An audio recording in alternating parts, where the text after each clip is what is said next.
Deuteronomy chapter 33. Moses blesses the tribes. This is the blessing that Moses, the man of God, pronounced on the Israelites before his death. He said, "The Lord came from Sinai and dawned over them from Seir. He shone forth from Mount Paran. He came with myriads of holy ones from the south, from his mountain slopes.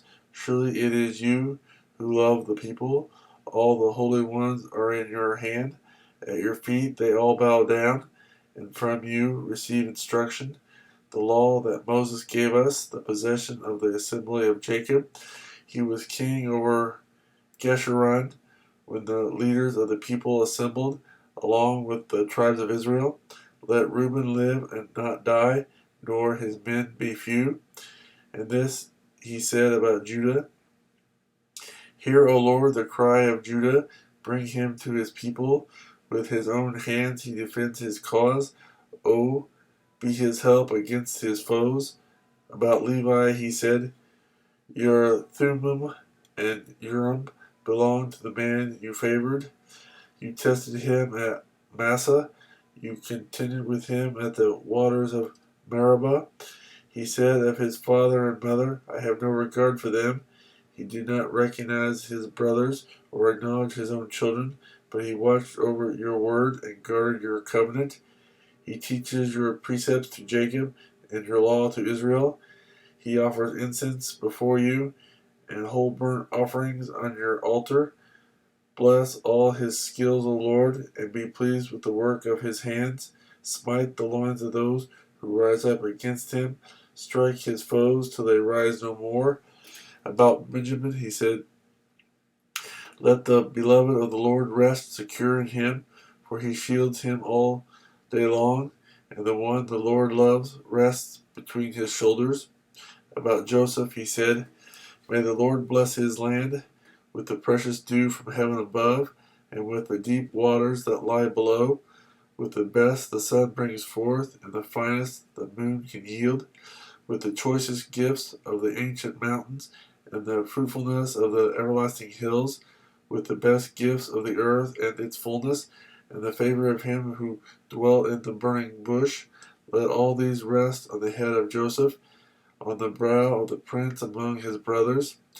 In majesty he is like a firstborn bull. His horns are the horns of a wild ox. With them he will gore the nations, even those at the ends of the earth. Such are the 10,000 of Ephraim, such are the thousands of Manasseh." About Zebulun he said, "Rejoice, Zebulun, in your going out, and you, Issachar, in your tents. They will summon peoples to the mountain, and there offer sacrifices of righteousness. They will feast on the abundance of the seas, on the treasures hidden in the sand."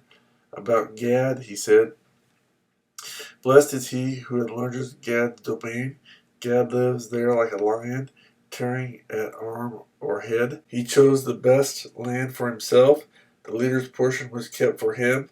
When the heads of the people assembled, he carried out the Lord's righteous will and his judgments concerning Israel." About Dan he said, "Dan is a lion's cub springing out of Bashan." About Naphtali he said, "Naphtali is abounding with the favor of the Lord and is full of his blessing. He will inherit southward to the lake."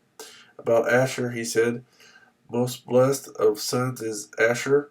Let him be favored by his brothers, and let him bathe his feet in oil. The bolts of your gates will be iron and bronze, and your strength will equal your days.